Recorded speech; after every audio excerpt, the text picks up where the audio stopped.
아멘. 지난주에 우리 교회의 가장 큰 일은 박물관의 물 문제를 해결하는 일이었습니다. 박물관의 수도가 지하수인데 한 두어 달 전부터 물이 점점 줄어들더니 10여일 전에는 물이 완전히 뚝 그쳤어요.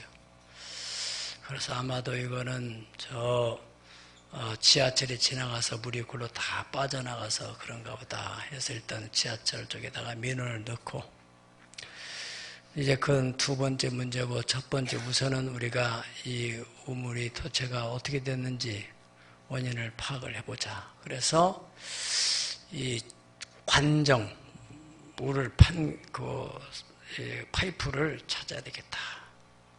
그래서 그 파이프를 찾는데 포크레인 공투짜리 하나하고 또 우물 파는 전문가와 함께해서 11시부터 오후 5시까지 여기저기를 다 파봤는데 못 찾았어요. 이 관정이 어디 있는지. 저는 생각하기에 그 20여 년 전 우리가 땅을 매입할 때 25년쯤 됐죠. 원래 우물을 팠던 분이 이제 우리한테 넘겨주면서 요건 어디 있다는 말만 들었지 보지를 못해가지고 5시간을 판데도 그걸 못 찾았어요. 이제 6시가 되면은 도울 예배를 하러 가야 되는데 내가 갈 수 있을까? 마음이 불안하고 초조하고 이거 어떻게 할까? 그래서 순간 깨달음이 왔어요. 깨달음. 뭐가 왔어요? 이렇게 할 게 아니라 물이 유입되는 탱크가 있으니까 그 탱크에 어디서 물이 유입되는가, 탱크로부터 시작해서 유입되는 그 관을 따라서 가봐야 되겠다. 그래서 이제 다시 그 포크레인, 그거는 돌을 쌓아가지고 1m 이상 돼서 그 포크레인 다 그걸 흙으로 메워가지고는 올라와가지고 그 물탱크 쪽을 파니까 거기도 한 1m 50 정도 파들어가니까 그 유입되는 관이 있어요. 그래서 그 관을 따라서 계속해서 약 30-40분 만에 관정을 찾았어요. 그래서 찾아서 꺼내보니까 원인은 그 수정 모터가 고장이 난 거예요. 수정 모터도 대단한 거죠. 25년 동안 한 번도 고장이 나.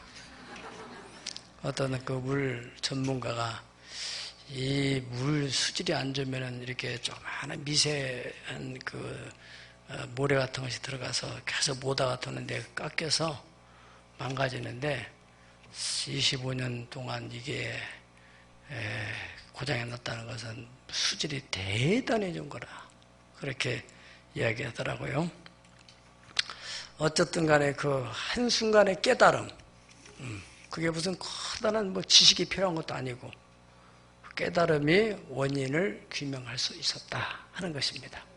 오늘도 여러분들이 예배를 듣는 중에 여러분들의 삶에 지금 복잡한 문제가 있는데 일순간 딱 이렇게 하면 되겠다 하는 깨달음만 있으면은 그 복잡한 문제를 일순간에 다 풀어낼 줄로 믿습니다. 또 하나, 두 번째로는 아까 우리 이제 미국에서 원어민 교사들이 7명이 오고 또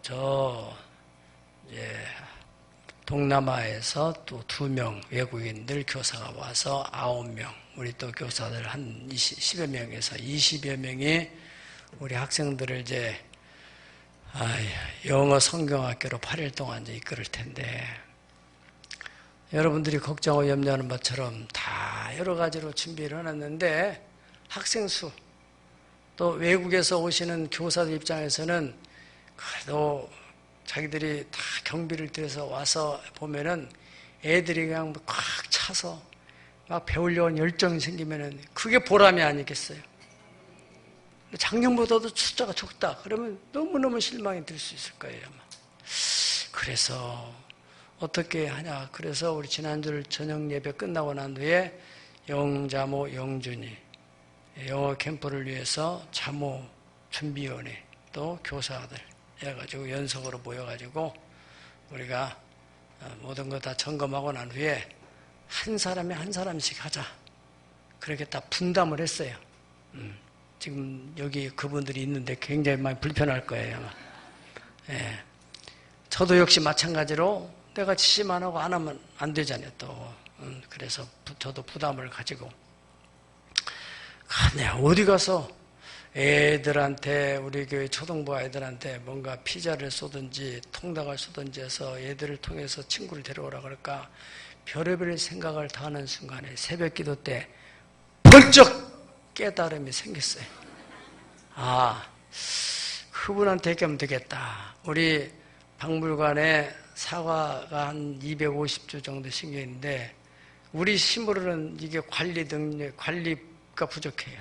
예, 그래서 그 장애인 아동들을 돌보는 지역 아동센터 하시는 목사님이 계셔서 아이들이 교육 삼아서 그거 한번 해보라고 내가 또 본인이 하고 싶어 하고 그래서 무료로 다 내준데 이분이 번뜩 생각나는 거예요.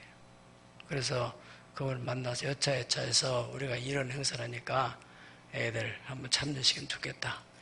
그랬더니 이분이 나는 그분 쌍둥이 아이를 입양을 했거든요. 그래서 그 아이가 3학년이가 된다는데 이 아이들도 참 이런 교육을 받으면 좋겠다. 그래서 소박한 마음으로 애 둘만 생각했는데 이분이 이렇게 저렇게 애들 막 광고를 해가지고 9명을 데리고 온 거예요.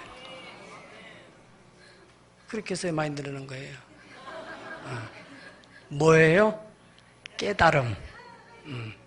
그게 무슨 대단한 지식이 필요한 것도 아니고, 무슨 돈이 많이 필요한 것도 아니고, 대단한 노력이 필요한 것도 아니고, 순간적인 깨달음. 이렇게 하면 되겠다.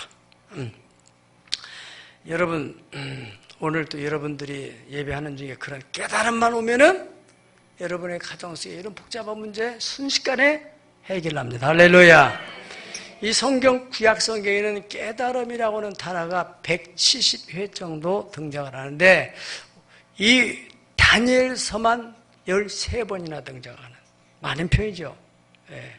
비율로 따지게 되면 구약의 39권에 다니엘서 한 권에 13번이나 등장한다는 건 대단한 건데 다니엘서 1장 17절에 보면 모든 서적을 깨닫게 하시고 다니엘은 환상과 꿈을 깨달아 알더라.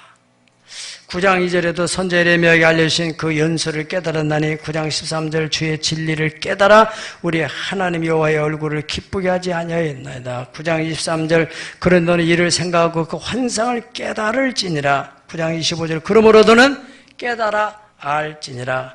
12장 8절 내가 듣고 깨닫지 못하니라.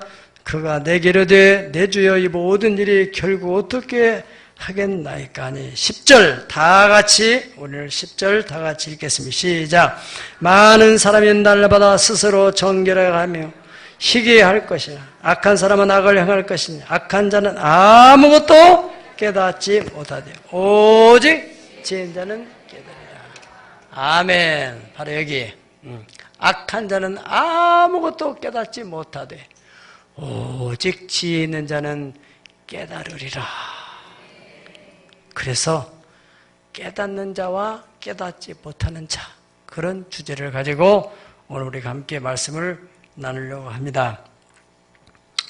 하나님 말씀은 생명력이 있고 또 복이 있는데 어떤 사람이 생명의 풍성을 얻고 어떤 사람이 복을 받느냐 하는 것은 한마디로 깨닫는 자. 마태복음 13장 19절 시작.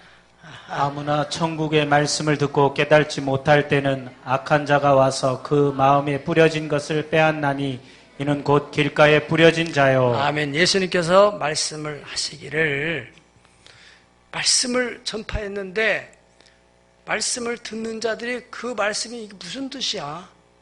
깨닫지 못할 때는 악한 자가 마귀가 와서 그것을 뺏어버린다는 거예요. 그래서 내가 말씀을 들었는지 신앙생활을 그렇게 많이 하는데도 신앙의 믿음의 진보가 안 나타나는 그런 것은 생명의 말씀, 축복의 말씀을 마귀한테 뺏겨서 왜 뺏겨요? 깨닫지 못해서 깨달아 보는 사람은 아멘! 그랬구나. 그렇게 됐구나. 맞아. 이런 결심이 선단 말이죠. 예. 마태복음 13장 23절로 들어가 보면은 시작. 좋은 땅에 뿌려졌다는 것은 말씀을 듣고 깨닫는 자니 결실하여 어떤 것은 100배, 어떤 것은 60배, 어떤 것은 30배가 되니라 아멘. 하시더라. 그렇습니다. 말씀을 듣고 딱 깨달아지면은 최소 지금 현재 재산이 1억이라면은 30억. 별로세요? 아주 놀랍게 깨달은 사람은 100억. 그렇지 않아요? 예수님 말씀하셨잖아요. 예. 말씀을 듣고 깨닫게 하면은, 깨닫기만 하면은, 그 말씀대로 살게 되면은 그런 놀라운 일이 벌어진다는 것입니다.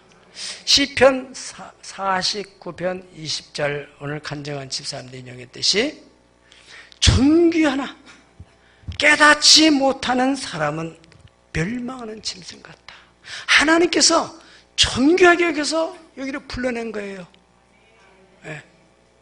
여기 불러냈어요. 너희가 나를 택한 것이 아니라 내가 너희를 택하여 세웠다. 아버지께서 허락지 않으면 아무라도 내게 올 수가 없다. 이 복된 자리에 존귀한 자로서 초청되어서 왔는데 깨닫지 못하고 오히려 그 축복된 은혜의 말씀을 받고서 시험에 든다면 이거는 보통 심각한 문제가 아니라 이거지. 네. 깨닫지 못하는 사람은 멸망하는 짐승 같은. 여러분, 인류 역사의 큰 심판이 노아 시대의 대홍수 심판과 소돔과 고모라 시대의 하늘에서 유황불이 내려가지고 사람을 다 태워 죽이는 무시무시한 심판이 있었습니다. 대홍수, 유황불의 심판, 수많은 사람이 짐승처럼 다 죽어 실려나가고 태워 죽고. 거기에 공통점이 뭐냐? 그 시대의 공통점, 그 사람들이 그렇게 멸망하는 짐승같이 죽게 된 것은 마태복음 24장 37절 39절까지 예수님께서 말씀하신 것을 보십시다. 시작. 노아의 때와 같이 인자의 임함도 그러하리라. 홍수 전에 노아가 방주에 들어가던 날까지 사람들이 먹고 마시고 장가들고 시집가고 있으면서 홍수가 나서 그들을 다 멸하기까지 깨닫지 못하였으니 인자의 임함도 이와 같으리라. 아멘. 여기서 가장 중요한 키워드가 뭐예요?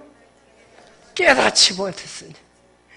먹고 마시고 장가들고 시집가고 홍수가 나서 지금 막 홍수가 밀려오고 홍수가 갑자기 하루치면 그냥 막 쏟아졌겠어요? 천둥 번개도 있고 여러 가지 징조들이 나타났겠죠.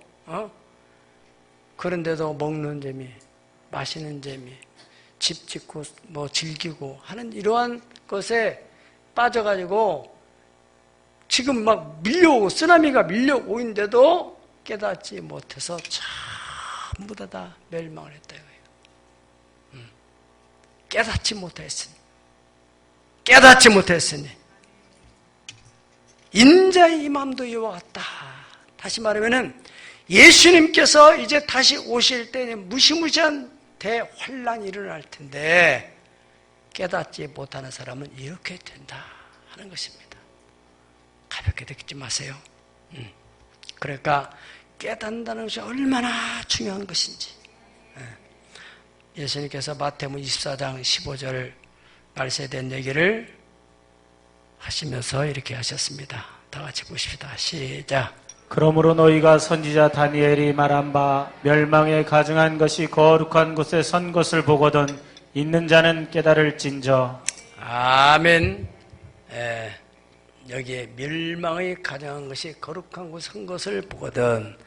이 멸망의 가증한 것, 이것이 바로 적그리스도요, 짐승 정부, 좋은 말 하면 세계 정부의 총통. 앞으로 여러분들이 반드시 신문지상을 통하여서, 뉴스를 통하여서 이스라엘 나라의 수건 사업, 이스라엘 민족의 수건이 바로 예루살렘, 솔로몬의 그 성전을 다시 그 자리에 복원하는 것입니다. 그런데 지금 현실적으로는 그게 반절은 이스라엘 것, 반절은 팔레스타인. 팔레스타인의 배후에는 아랍권이 있습니다. 이슬람. 이걸 어찌 하지 못하는 거예요. 참 그것도 묘한 거죠. 예. 그야말로 이건 어떻게 풀 수 없는 그것을 나중에 세계 정부의 총통, 탁월한 리더십을 가지고 이 아랍권하고 잘 협상을 해서 그래서 그걸 이스라엘 나라가 예루살렘 성전을 복원하도록 만들어 준다는 거예요. 그런 날을 여러분 보게 될 거예요. 그리고 이제 전 3년 반 동안에는 그저 거기서 이스라엘 사람들이 그 성전을 지려고는 거기서 예배를 하려고 하나님께 제사하려고. 그래 전 3년 반 동안에는 그냥 하게 놔두는데 3년 만이 지난 후에는 자기가 거기에 딱 버티고 올라서서 나한테 이렇게 한다는 거예요. 멸망이 가증한 것이 거룩한 곳에 딱 선 거. 아! 이것이 바로 다니엘 선지자를 통해서 또 예수님께서 하신 말씀대로 올 것이 왔구나 하고 깨달으라는 거예요. 이때 깨달으면 마지막입니다. 마지막. 이전에 깨달으면 너무너무 좋겠지만은 이때 이제 마지막 마지노선을 딱 넘어가는 거예요. 이때 못 깨달으면 이제 끝이야. 세상 사람들이 이제 모르겠지만 우리 예수 믿는 사람들은 성경을 통해서 다 예수 말씀이니까 그때 깨달아. 아멘. 데살로니가후서 2장 4절에도 마치 똑같은 얘기를 사도 바울을 통해서 하나님께서 하고 있는 것입니다. 멸망이 가장한 것이 거기에 설 것이다. 미운 물건이 서서 자기를 경배라고 하는 날이 온다. 그랬습니다. 하나님께서 다니엘 선지자를 통해서 예언된 말씀 기억하고 깨달아서 현실을 직시하라는 것입니다.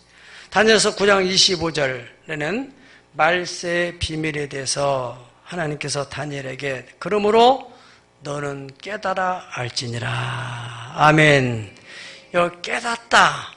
우리 일반적으로 너무 쉬운 말입니다. 쉬운 말이지만은 언어상으로는 빈이란 말인데 이 빈이라는 뜻은 식별하다, 분별하다, 자각하다, 이해력 혹은 통찰력 그런 뜻을 가지고 있습니다. 그러니까 어떤 상황, 어떤 사건을 통해서 딱 이렇게 하면 되겠다. 그런 마음이 생긴다는 그것이 깨달음이라는 거예요. 요한계시록 13장 15절에 18절 보면은 이제 세계정부, 온 짐승정부 시대가 오는데 여러분 지난 시간에는 영원히 멸망하지 않는 나라에 대해서 말씀했잖아요. 지금 현재 이 70억 인구의 최고의 패권 국가는 어디라고 있어요? 미국입니다. 미국을 대항할 나라는 없어요. 그런데 미국을 싫어하는 나라들이 또 많이 있어요. 그래서 그 싫어하는 나라들끼리 뭉쳐가지고 미국을 대적하는 힘이 만들어지게 돼요. 그 파워 집단을 만드는 그 리더, 탁월한 그 리더십을 발휘해가지고 만드는 사람이 바로 적그리스도가 돼요. 이것은 사람의 지혜가 아니라 사탄의 지혜를 가지고 돌아서 그 문제를 만들어가는 거예요. 그래서 현재 미국 정부를 무너뜨리고 이제 그 정부가 들어서게 되는 거예요. 지금 우리는 지금 여기에 있는 여러분들만 하더라도 거의 지금 우리는 눈에 보이는 오프라인 세계에 익숙해 있지 온라인 세계, 사이버 공간에 별로 익숙하지 않아요. 지금 시대는 전부 눈에 보이지 않는 사이버 공간 안에서 이루어지고 있다는 걸 알고 있죠. 우리나라 선거만 하더라도 옛날에 이회창 후보하고 노무현 후보하고 막 붙었을 때 당연히 사람들이 이회창 후보가 될 것이라고 다 인정을 했는데 SNS 통해서 샥 그래서 정몽준 후보하고 노무현 후보가 깨졌다. 우리가 뭉치지 않으면 이게 넘어간다. 그러니까 이 SNS 그 문자 메시지를 통해서 쫙 깔아, 거기에서 힘이 모아지면서 뒤집혀가지고 노무현 후보가 됐다는 것. 기억하고 있죠? 예. 이번에도 뭐 이것이 뭐 얼마나 어떻든지를 모르지만은 어떤 트루킹 사건이 상당한 영향을 미치지 않았나 이렇게 보는 경향도 있다는 것입니다. 그러니까 여러분들이 정치적인 것뿐 아니라 지금 모든 경제 이런 모든 것에도 지금 사이버 세계에서 일어나고 있는. 그래서 앞으로 세계 정부는 사이버를 통해서 움직인다는 거예요. 다. 지금 현재 이런 부분에서 탁월한 그 사이버 시스템을 통해서 국가를 운영하는 그런 나라가 바로 중국이라고. 13억의 인구를 전부 다 데이터베이스를 만들어가지고 한 사람 한 사람을 전부 다 컴퓨터에다 입력을 해놔서. 그래서 데모를 하고 막 광장에서 수만 명, 수십만 명이 막 데모를 하더라도 이미 다 데이터가 있기 때문에 중국 공안이 쓰고 있는 안경이 스마트 선글라스가 있다고 그래요. 이 안경 쓰고 탁 한 번만 보게 되면 그 수십만을 3초 내에 범인을 찾아낸다는 거예요. 지금 거기까지 와 있어요. 이제 그게 이제 뭐 여러 막 이런 그 연구하는 사람들끼리 막 엮어지게 되면은 그야말로 이제 세계를 다 통치할 수 있는 그런 세계가 온다. 여러분들 원하든 원하지 않든 우리나라도 여러분들이 하루 돌아다니면은 카메라를 어디서 많이 찍히는지 몰라요. 지금 그런 시대 속에 살고 있어요. 앞으로 가면 갈수록 더 하지 덜 하지는 않게 돼요. 그러면서 사람의 감정까지 컨트롤 하는 시대가 온다는 거예요. 그게 바로 짐승정부. 그리고 다시 말하면은 요한계시록 13장, 13장에 15절부터 18절까지 앞으로 일어날 일에 대해서 하나님께서 이미 예언해놨다 이거예요. 자, 읽어보실까요? 시작. 그가 권세를 받아 그 짐승의 우상에게 생기를 주어 그 짐승의 우상으로 말하게 하고 또 짐승의 우상에게 경배하지 아니하는 자는 몇이든지 다 죽이게 하더라. 짐승 우상 기억하세요. 시작. 그가 모든 자 곧 작은 자나 큰 자나 부자나 가난한 자나 자유자나 종들에게 그 오른손에나 이마에 표를 받게 하고. 네, 표를 받게 한다. 이마에다나 오른손에나 모든 사람에게. 그래서 누구든지 이 표를 가진 자 외에는 매매를 못하게 하니 이 표는 곧 짐승의 이름이나 그 이름의 수라. 지혜가 여기 있으니 총명한 자는 그 짐승의 수를 세어보라. 그것은 사람의 수니 그의 수는 666이니라. 아멘. 우리가 웬만한 사람들은 크리스찬들은 큐가 닳도록 666이라는 많은 얘기를 들어왔는데 지금부터 10년 전만 하더라도 그게 뭐야. 그렇지만은 지금 우리는 칩이라는 걸 알아봤어요. 미국에서도 뭐 칩이 개발되고 뭐 이런 얘기를 들었는데 지금 현재 우리나라에서는 그 칩, 조그마한 그 칩을 그러니까 개한테 다 지금 칩을 넣어가지고 관리를 하고 있잖아요. 이것을 이제 사람의 이마에다나 사람의 오른손에다가 넣는다는 거예요. 뭐 하려고? 표면적으로는 건강도 관리해주고 갑작스레 심장마비에 걸리고 고혈압 환자들이나 심혈관 질환 노인 양반들은 어디서 어떻게 돌아가시면 모르니까 이것만 넣으면은 다 추적이 되니까 좋겠죠. 치매 환자들 어디 가서 잊어버리면 안 되니까. 그런 명분. 또 하나의 명분은 이제 지금 우리가 알듯이 여러분들도 현금을 누가 가지고 다니는 사람이 별로 없잖아요. 다 카드 가지고 다 해결하니까. 그런데 이 카드의 맹점, 약점이 뭐예요? 잊어버린다는 거예요. 누가 가져가면 이거 어떻게 잊어버려가지고 이거 분실되는 문제들이 많이 생기고. 그런데 여기다가 딱 넣어버려. 여기다가 넣으면 이거 수술에 까지는 가져갈 수 얼마나 좋아요. 잠자도 가져갈 수도 없고. 여러분들이 고속도로 차 타고 다닐 때 하이패스 얼마나 좋아요. 그냥 쭉 지나가면은 띠릭 3,500원 빠졌습니다. 잔금이 얼마 남았습니다.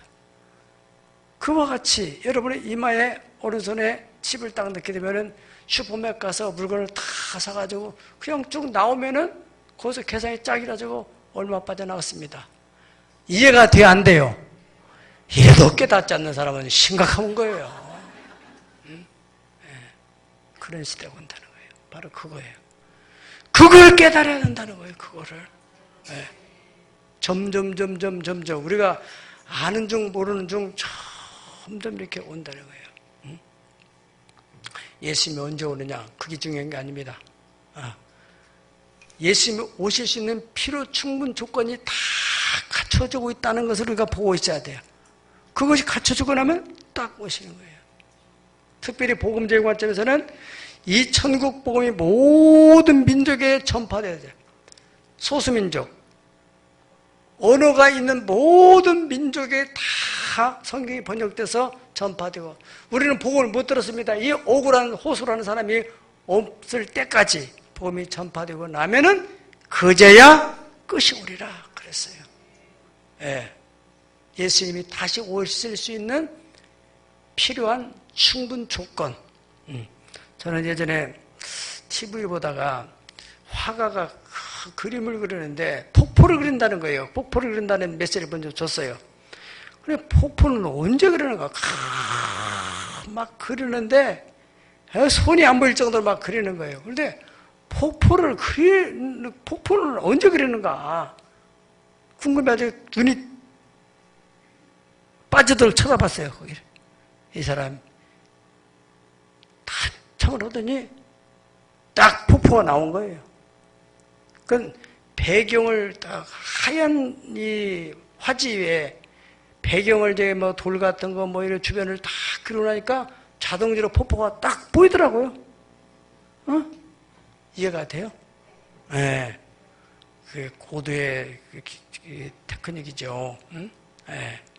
이와 같이 예수님이 오시는 이것은 주변의 조건들이 다 충족되면 그냥 예수님 오시는 거예요. 지금 그런 조건들이 점점 충족되어 가고 있다는 사실. 할렐루야. 그러니까 우리가 이것을 잘 깨달아야 된다 하는 것입니다. 예수님께서 마태복음 24장이나 또 마가복음 13장, 누가복음 21장에 제자들이 말세 예수님 오실 때는 어떤 징조가 일어나겠습니까? 할 때 그 징조에 대한 얘기를 다 설명했어요. 오늘 제가 말씀하셔서 그 가운데서 아주 부분적인 얘기를 하고 있는 겁니다. 이 다니엘서에서는 바로 이 후반부에 말세에 대한 얘기를 하나님께서 다니엘에게 특별한 계시를 줘서 앞으로 이러한 날이 온다. 특별히 여기 오늘 이 4절 한번 읽어보실까요? 4절 다니엘이 시작. 다니엘아, 마지막 때까지 이 말을 간수하고 이거를 봉함하라. 많은 사람이 빨리 왕래하며 지식이 더하리라. 아멘. 아멘. 마지막 때가 되면은 많은 사람이 어떻게 하고요? 빨리 왕래하고. 지금 얼마나 스피드 시대. 어제도 우리 초등 동창들을 보였는데, 익산에서 친구가 익산에서 그냥 KTX 타면은 1시간 10분밖에 안 걸려요. 아니, 나는 서울 가려면 걱정스러운데 그 사람은 그냥 1시간만 이 생각하더라고. 1시간 10분. 네. 얼마나 좋은 시대예요, 지금. 앞으로는 더 빨리. 대단히 빨라지고 있습니다. 비행기도 마찬가지고. 네. 그런 시대가 벌써 4,000년 전에 이런 얘기를 했는데 지금 이것이 현재로 지금 진행되고 있어요. 그리고 지식이 더하리라. 지금 보세요. 여러분 옆 사람 보세요. 똑똑하지 않은 사람이 하나도 없어요. 얼마나 많은 정보의 홍수 속에서 텔레비전 앉아있어도 그냥 별의별 얘기를 다 들으니까 전부 똑똑해요. 옛날에는 학교를 안 가면은 정보를 들을 수가 없어서, 근데 지금은 안 가더라도 얼마나 많은 지식을 우리가 얻을 수가 있냔 말이죠. 지식이 더해진다. 그런 시대가 온다는데 진짜 왔어요. 지금 왔어. 동의하면 아멘 하세요. 자, 그때 이제 오늘 말씀의 10절에 보면은 그때가 되면은요, 깨닫는 자와 깨닫지 못하는 자. 곧, 이게 지금 말세야 현상들이 이 주님 오실 때 되는구나, 이게. 깨닫는 자는 어떻게 생활하는가?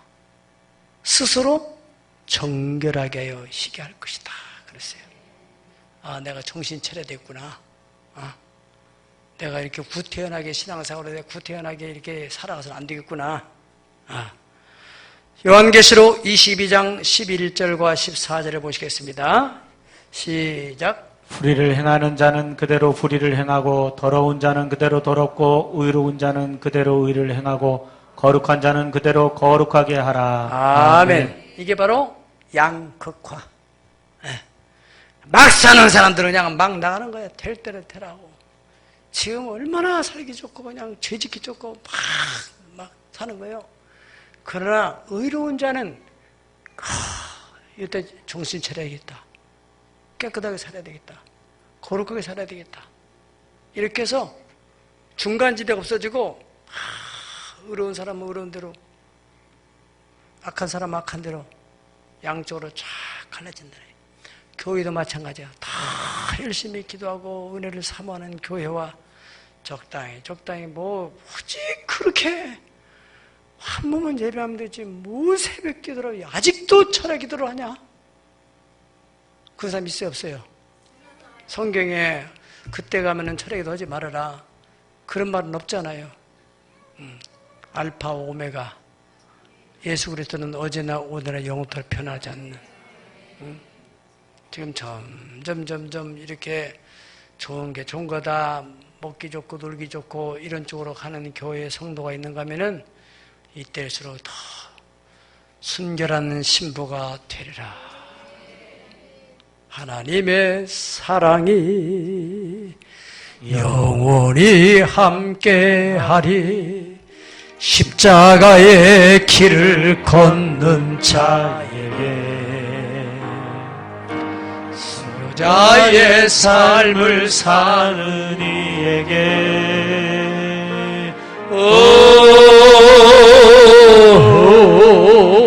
조롱하는 소리와 세상 유혹 속에도 주의 순결한 신부가 되리라. 내 생명 주님께 드리리. 여러분, 바로 14절로 가보면은요, 이 요한계시록 마지막 장입니다. 마지막 장 22장 마지막 14절 보면서 시작. 거기를 빠지는 자들은 복이 있으니 이는 그들의 생명나무에 나가며 문들을 통하여 성에 들어갈 권세를 받으려 함이로다. 아멘. 두루마기를 빠른다 그랬어요. 자기 두루마리. 이 두루마기 혹은 세마포는 성도들의 옳은 행실이다. 19장 2절에는 그렇게 되어 있습니다. 그래서 자기 스스로를 자꾸 예수님의 피를 통해서 회개를 통해서 정결하게 하려고는 그러한 누가 시키지 않아도 자기 스스로가 그렇게 자발적으로 능동적으로 그렇게 한다는 것입니다. 베드로후서 3장 11절에서 14절까지를 보십시다. 이 모든 것이 이렇게 풀어진 너희가 어떠한 사람이 되어야 마땅하냐? 거룩한 행실과 경건함으로 하나님의 나라의 임하기를 바라보고 간절히 사모해라. 그 날에 하늘이 불에 타서 풀어지고 뜨거운 물질이 뜨거운 물에 녹아지려니와 우리는 그 약속대로 의가 있는 곳인 새하늘과 새 땅을 바라보도다. 다 같이. 그러므로 사랑하는 자들아 너희가 이것을 바라보나니 주 앞에서 점도 없고 흠도 없이 평강 가운데 나타나기를 힘쓰라. 아멘. 네. 그렇잖아요. 너희는 구원받았으니까 걱정 안 해. 막 살아도 괜찮아. 그런 얘기는 아니잖아요.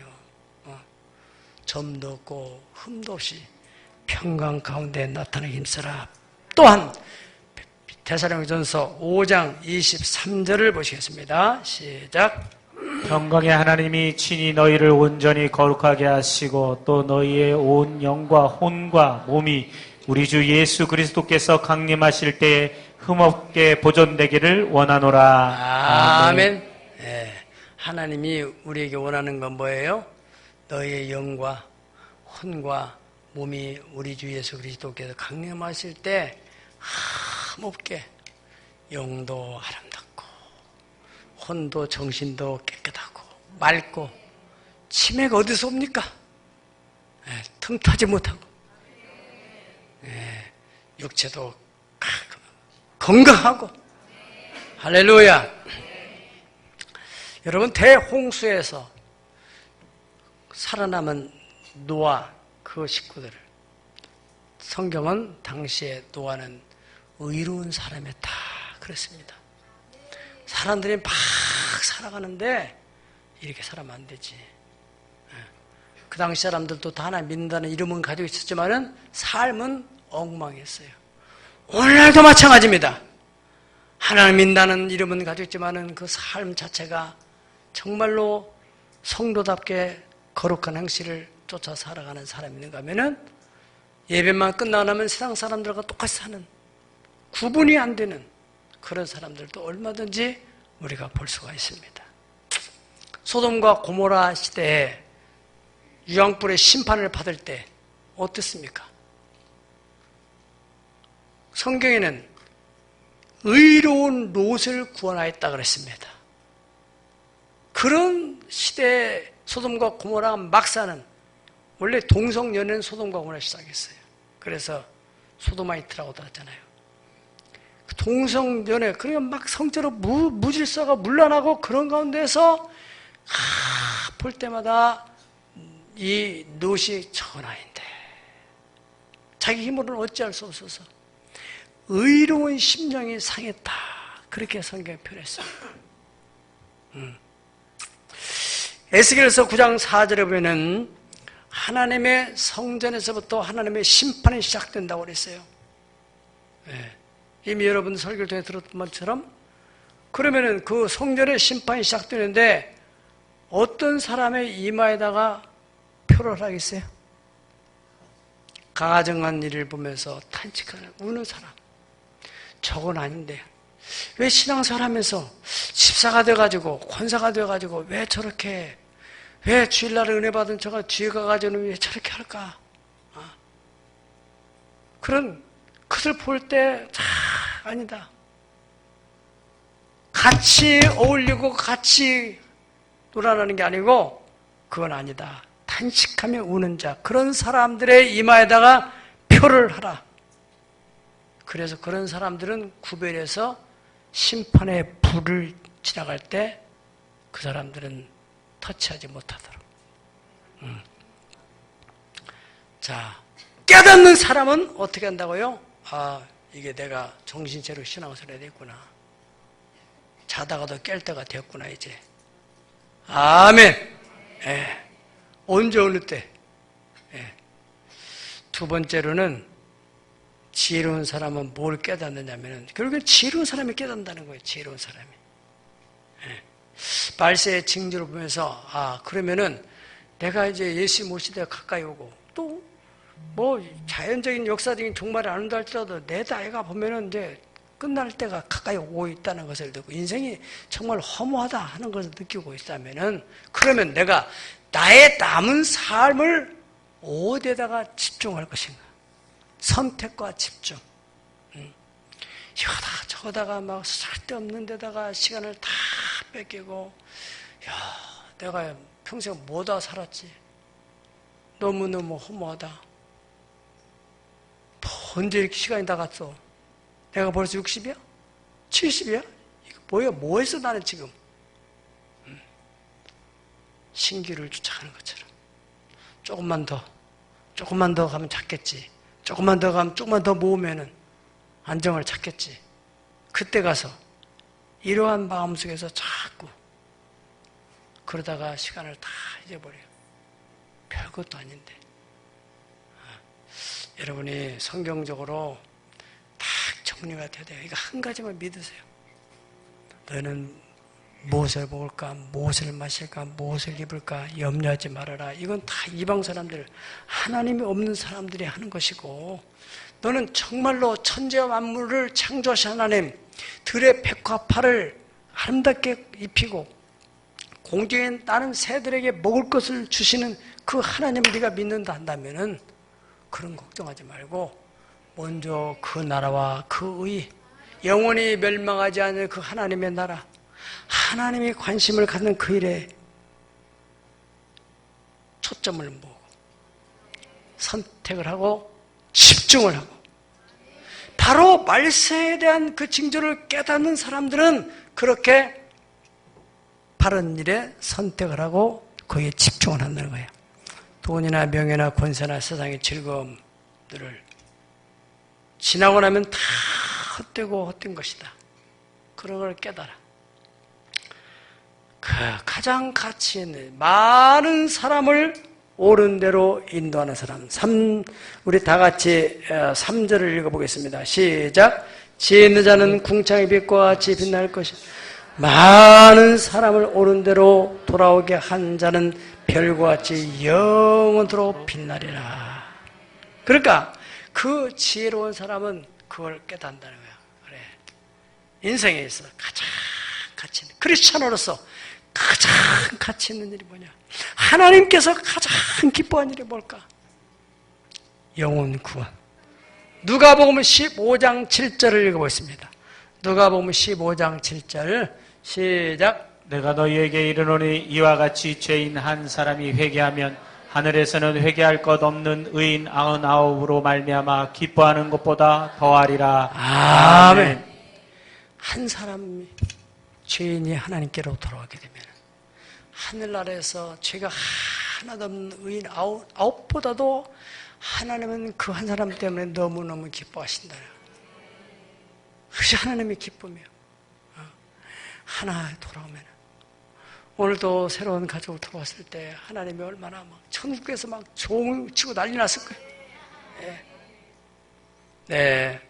10절을 또 보시겠습니다. 누가복음 15장 10절 시작. 내가 너희에게 이르노니 이와 같이 죄인 한 사람이 회개하면 하나님의 사자들 앞에 기쁨이 되니라. 아멘. 한 사람이 회개하면은 하나님의 사자들 앞에서 많은 천사들이 보는 가운데 하나님이 너무너무 기뻐하시는 그것, 바로 영혼을 구원하는 그런 사람들은 궁창에서 영원히 빛나는 별과 같이 된다는 것입니다.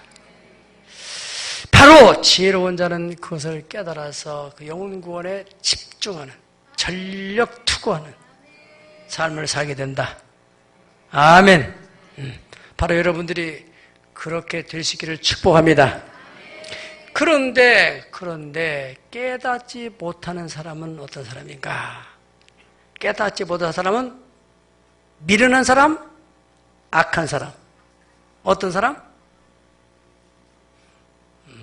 상식적으로는 미련한 사람, 성경적으로 영적으로는 악한 사람. 성경에도 그렇게 말했지. 어떤 사람? 상식적으로 다가오지 마세요. 악한 사람이라고. 오늘 10절 보세요. 많은 사람들은 정결하게 하며 회개할 것이나 악한 사람은 악을 행하려니 악한 자는 아무것도 깨닫지 못하리라. 악한 자, 라시아. 히브리 말은 라시아입니다. 그 의미, 우리나라 말로 의미는 자기 욕망을 채우는데 집중하는 사람. 그 욕망을 추구하는 데다가 집중을 하기 때문에 다른 거 신경을 못 쓰는 거예요. 비가 오는지 눈이 오는지 애들이 게임에 빠지게 되면 막 천둥을 치더라도 아무 소리를 모르고 막 거기에 집중해 들어가는 것처럼. 돈을 버는데, 세상 즐거움, 어떤 명예를 얻는데, 자기 어떤 욕망을 채우는데 거기에 빠져들어간 사람은 지금 뭐 666 오든 말든 뭐 어떻게 세상에 돌아가든 말든 그런 데 신경을 못 쓰는 거예요. 여기에 빠져들어가 있는 거예요. 네. 그런 사람은 깨닫지를 못한다는 거예요. 이해가 되면 아멘 하세요. 세상이 어떻게 진행이죠. 지금 하나님의 일정이 지금 어떻게 진행되어 가고 있는지를 전혀 알 수 없는. 바로 마태복음 24장 39절에 홍수가 나서 그들을 다 멸하기까지 깨닫지 못하였으니. 여러분, 짐승들은 개미나 쥐 이런 미물들도 벌써 장막, 우리 시골에 어렸을 때 보면은 개미들이 쫙 줄지어서 어딘가를 향해서 막 끊임없이 줄을 이어가는 거 보면은 어른들이 비 오겠다. 비 오네, 개미들이 이사 가는구나. 그걸 보면서 깨닫는 거죠. 그것들은 벌써 감으로 느끼는 거예요. 감으로. 그런데 이 욕망에 빠져버린 인간은 그런 거 전혀 느끼지를 못하고 깨닫지를 못하게 된다는 것입니다. 예수님께서 말씀하셨어요. 너희가 저녁이 하늘이 붉으면 날이 좋겠다 하고 아침에 하늘이 붉고 그러면 오늘은 낮이 굳겠다 하나니 너희가 날씨는 분별할 줄 알면서 왜 이 시대를 분별하지 못하느냐. 여러분, 이 시대를 한번 잘 냉철하게 생각해 보세요.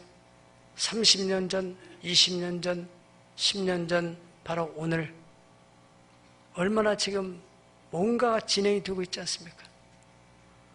사람의 심성들이 얼마나 많이 황폐해져 가고 있습니까? 사람들이 뭔가를 위해서 정신없이 가고 있습니다. 지금. 그리고 어떻게 보면은 막 그 믿음으로 살아갈 사람은 열심히 믿음으로, 그렇지 않은 사람도 세상적으로 열심히. 그러나 어떠든 예수님 오신 날은 예수님은 바로 믿음으로 살아가는, 당신을 바라보고 신부처럼 살아가는 그들을 위해서 오시는 것입니다.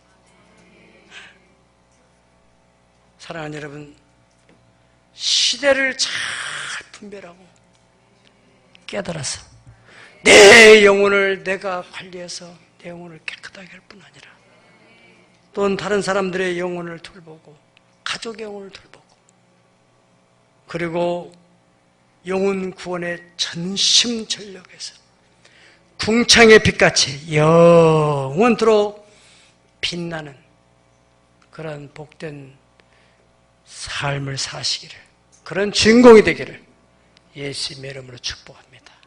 다 같이 기도하겠습니다.